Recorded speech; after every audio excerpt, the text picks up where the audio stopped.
nós vamos ver então em direito constitucional, abordando no primeiro momento a Constituição Federal. Dos artigos 6º ao 11, ou seja, os direitos sociais do artigo 6º, os direitos dos trabalhadores urbanos e rurais no artigo 7º e os direitos sindicais a partir do artigo 8º, 9º, 10 e 11. Saltamos para o artigo 39. O artigo 39 está no capítulo da administração pública, que começa no artigo 37 e não faz parte do edital dos senhores. Então nós vamos ver apenas o artigo no capítulo da administração pública do 39, do 40 e do 41, ou seja, algo muito voltado ao estudo dos agentes públicos no âmbito da Constituição Federal. Fechando esta primeira parte da Constituição Federal, abordaremos então a Constituição Estadual daqui a algumas horas, enfim, sem prejuízo. Vamos começar ao artigo 6º. O artigo 6º da Constituição, ele elenca 11 direitos sociais. Esses direitos sociais, no rol dos chamados direitos fundamentais, faz parte da segunda dimensão ou geração que vem com seus ideais lá da Revolução Francesa.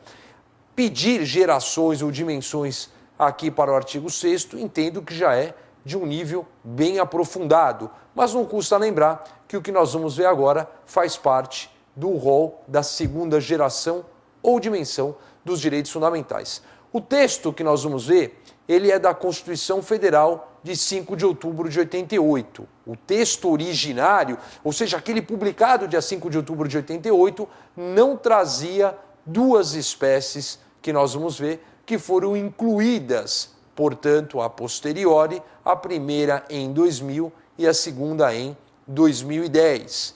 Baixe uma Constituição, precisa comprar, baixe uma Constituição Federal, entre no site do Planalto, no site da Presidência da República, www.planalto.gov.br, vai abrir a página lá da Presidência, entre em Legislação e lá em Legislação procure Constituição Federal.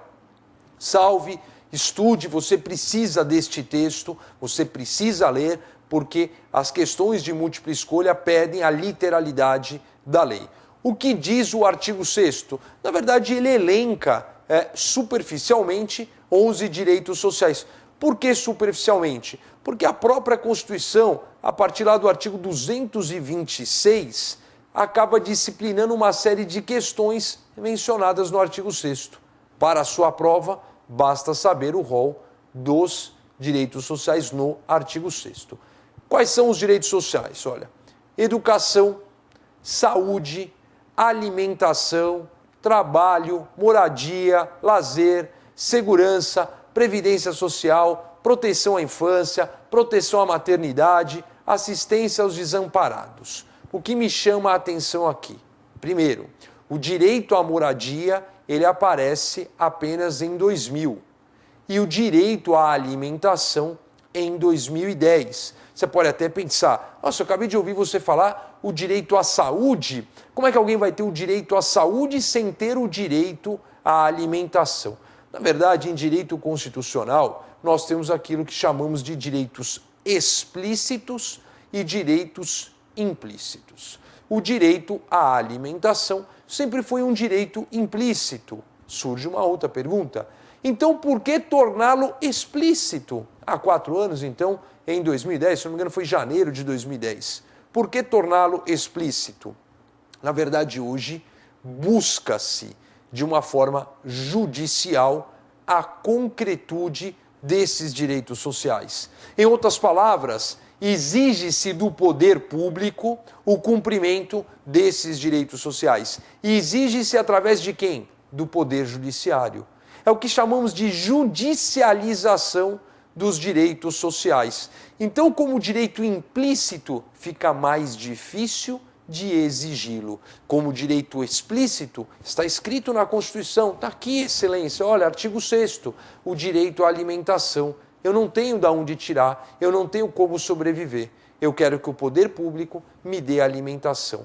A ideia é essa. Então, importante saber, novamente, a educação. Eu tenho um capítulo sobre o direito à educação. Quero que você entenda que é um direito social. Então, a educação ela vai ser fornecida das mais diversas formas, em âmbito gratuito até determinado nível. Depois eu tenho o direito à saúde, a própria Constituição disciplina, através do Sistema Único de Saúde, em todas as suas frações, municipal, estadual, distrital e no âmbito federal. Alimentação, acabei de ver. Sobre o trabalho, eu falo daqui a pouquinho no artigo 7º.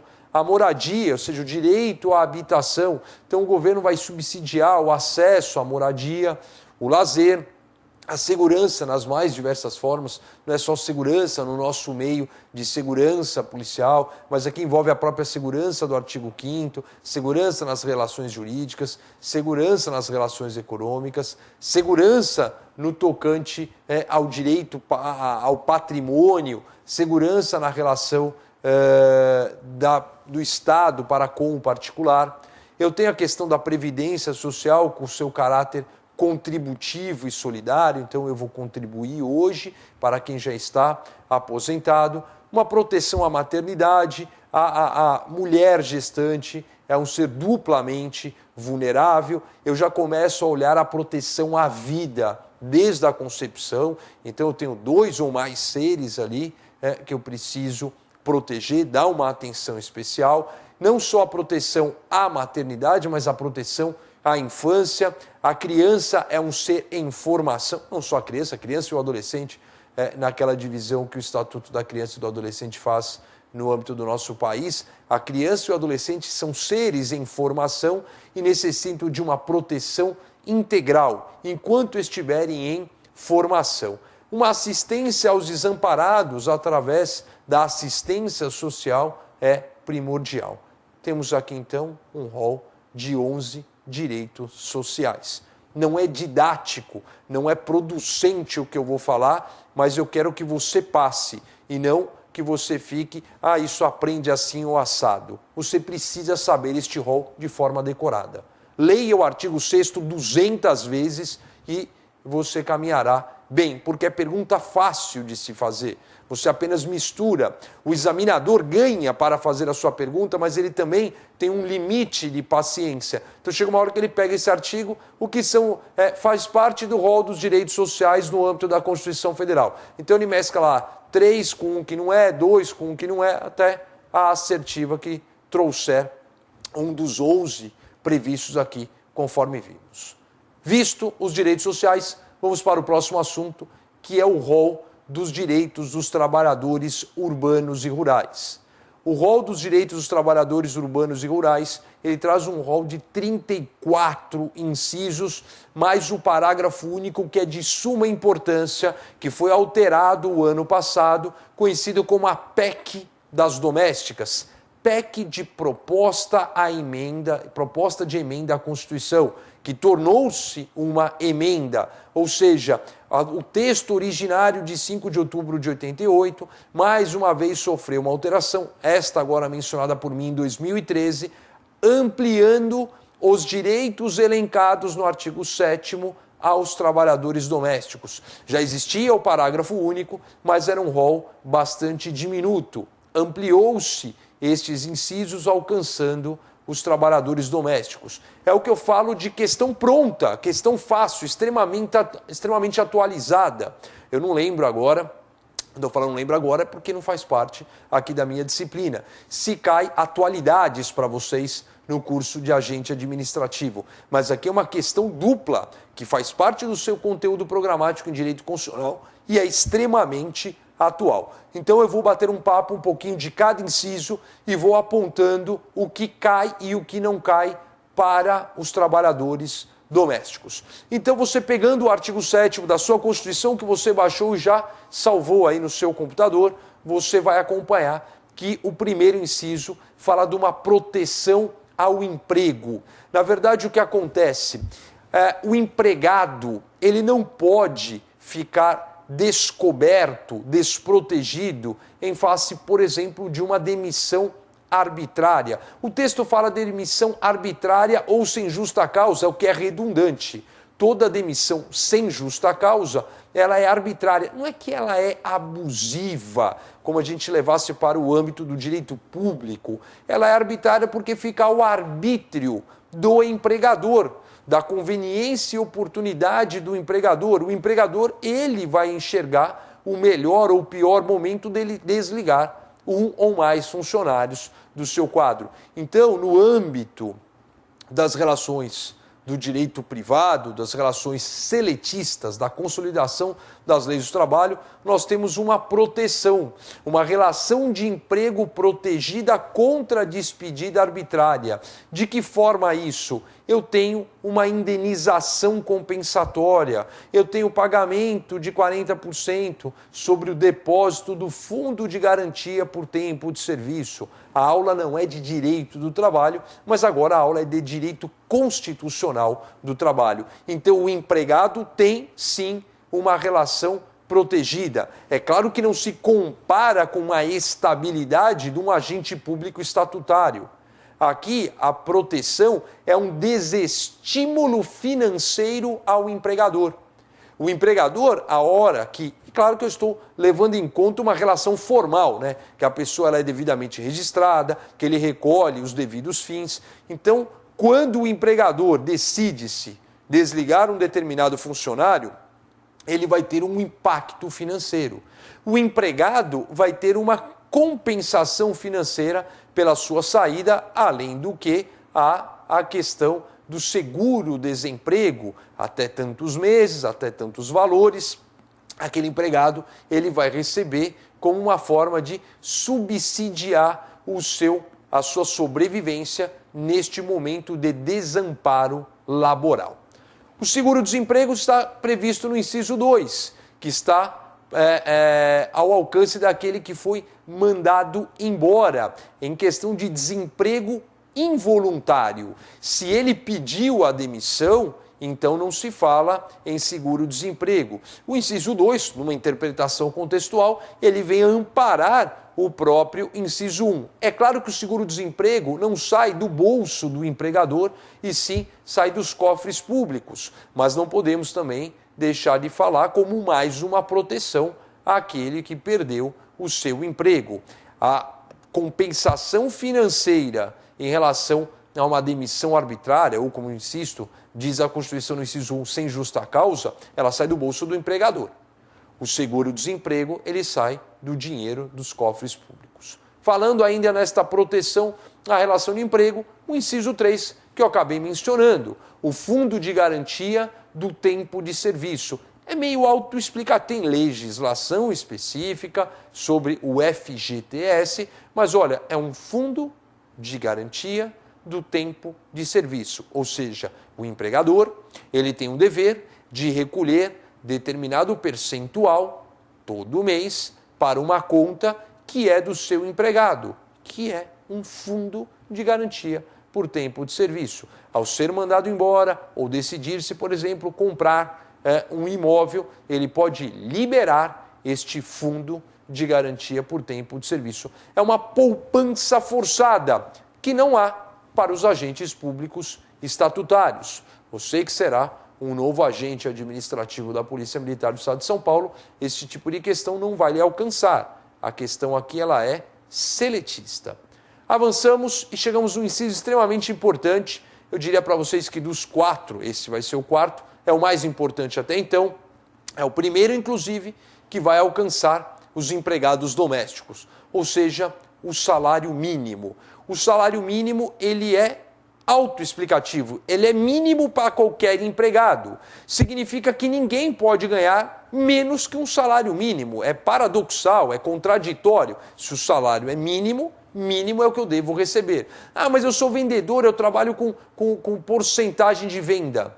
No mínimo, você tem que ter um salário mínimo mensal assegurado no seu registro, na sua carteira de trabalho e previdência social. Não é só isso que o inciso 4 diz. O inciso 4 fala que o salário mínimo ele é fixado em lei. Uma lei é aprovada pelo Congresso de iniciativa do Presidente da República sobre o valor do salário mínimo. Nós estamos tendo reajustes de salário mínimo por decretos, porque esta lei deu margem para que isso fosse ocorrer. O salário mínimo ele é nacionalmente unificado. Ah, mas outro dia eu vi que tem um salário mínimo estadual, é verdade? É verdade. Por exemplo, o salário mínimo do estado de São Paulo é um pouco maior que o salário mínimo nacional. Quer dizer o quê? Quer dizer uma valorização regional. Ele não pode ganhar menos que o mínimo nacional, e se ele estiver no âmbito do estado de São Paulo, nas categorias que o salário mínimo estadual diz, também não pode ganhar menos do que aquela quantia. Então, um salário mínimo que é fixado por lei, nacionalmente unificado. Tá, esse salário mínimo ele tem como objetivo alcançar o quê? Cuidado, não caia da cadeira porque a aula é teórica. Teoricamente, o salário mínimo deve atingir as capacidades vitais do ser humano e de sua família. Como, por exemplo, moradia, ora um direito social, alimentação, outro direito social, educação, saúde, lazer, o vestuário, questões de higiene, transporte, a previdência social, com reajustes periódicos, isso já tem, porque ele tem tido reajustes periódicos, pelo menos anualmente. Então ele não está engessado, ele não está sendo corroído pela inflação existente no nosso país. Alguma coisa que pode falar de bom deste governo federal é o reajuste acima da inflação, um reajuste real de salário mínimo. Então eu tenho um reajuste periódico que lhe preserve o poder de compra, o poder aquisitivo. E há uma parte final no inciso 4 que fala sendo vedada sua vinculação para qualquer fim. Significa que o salário mínimo não pode ser referência. Então, por exemplo, um litro de gasolina é tantos por cento de um salário mínimo. O salário mínimo aumenta, aumenta também o litro da gasolina. O quilo do pão francês é tantos por cento. Não pode. Não pode porque o salário mínimo, se ele estiver atrelado a alguma coisa, como eu tenho o reajuste periódico dele, é uma questão que eu estou enxugando o gelo. Eu aumento o salário mínimo e com ele eu aumento tudo.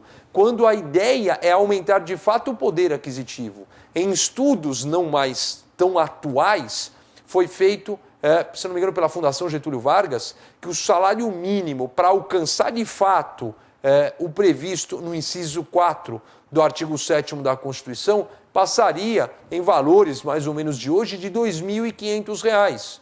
Ou seja, eu precisaria ali, o salário mínimo está em torno de quase R$ 800, eu precisaria pelo menos de uns 3 reajustes, multiplicado por 3 o valor atual. Então eu não posso atrelar, eu pago prestação alimentícia, é tantos por cento do salário mínimo. Não pode, é inconstitucional. É vedada a vinculação do salário mínimo para qualquer fim. A ideia é essa. Importantíssimo para fecharmos o primeiro bloco aqui. Saber, teoricamente, o que alcança, ou que deveria alcançar, o salário mínimo. Portanto, não esqueça, necessidades vitais básicas da sua pessoa e da sua família. Então, com moradia, alimentação, educação, saúde, lazer, vestuário, higiene, transporte e previdência social. Nos vemos daqui a um pouquinho no próximo bloco com a continuidade do artigo 7º.